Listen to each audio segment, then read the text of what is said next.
Bonjour à tous. Une mère et sa fille se retrouvent à la rue à Dijon. Une décision contestée en justice hier. Une Congolaise arrivée en France en 2016 et sa fille de 9 ans née ici ont été expulsées de leur hébergement d'urgence en pleine vague de froid. La préfecture estime qu'elles ne remplissent plus les critères de vulnérabilité. Une décision vivement contestée par plusieurs associations. La mère a fait appel de son OQTF et son avocat défend son droit à l'hébergement indépendamment de son statut administratif. Le tribunal administratif doit rendre sa décision cette semaine. Une nouvelle destination s'ouvre depuis Dole. L'aéroport Dole-Jura a annoncé hier l'ouverture d'une nouvelle ligne vers Ajaccio dès l'été 2026. Un vol sera assuré chaque mercredi du 1er juillet au 26 août. Le département salue une étape stratégique pour l'attractivité du territoire. Les billets sont déjà en vente à partir de 99 € l'aller simple. En Bourgogne-Franche-Comté, la 14e semaine de l'industrie a été lancée par le préfet de région. Une édition 2025 placée sous le thème avec l'industrie fabrique ton avenir. Objectif, faire découvrir au public les métiers et les innovations du secteur.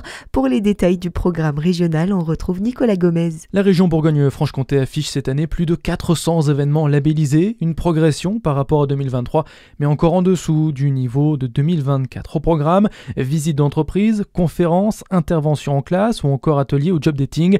Pour le lancement, le préfet a rappelé l'impact du plan France 2030 avec 260 projets industriels soutenus dans la région pour 547 millions d'euros investis depuis 2022. L'enjeu reste celui des compétences. Près de 153 000 recrutements ont été prévus cette année, alors que 90% des entreprises du secteur rencontraient encore des difficultés d'embauche en 2024. Dans le même contexte, l'État a publié son baromètre industriel avec une ouverture nette d'usines dans notre région. 5 sites ont ouvert ou été étendus contre 4 fermetures ou réductions d'activité. Dans le reste de l'actualité, Emmanuel Macron veut amplifier la lutte contre le narcotrafic. Le chef de l'État a présidé hier une réunion d'urgence à l'Élysée autour de plusieurs ministres et d'acteurs concernés par le trafic de stupéfiants.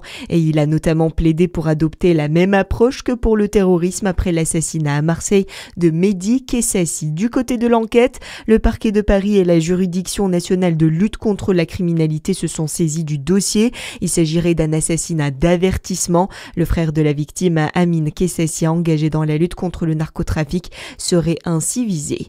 Et puis, soirée compliquée pour la JDA à Dijon. La JDA s'incline 84-93 à domicile face au Bashkimi Prize Run en Coupe d'Europe FIBA. Une défaite qui place Dijon en très mauvaise posture pour la qualification. Elle relève désormais du miracle. Les hommes de Laurent Lignam doivent désormais espérer une victoire de Zagreb contre Reggiana aujourd'hui pour figurer parmi les meilleurs deuxièmes.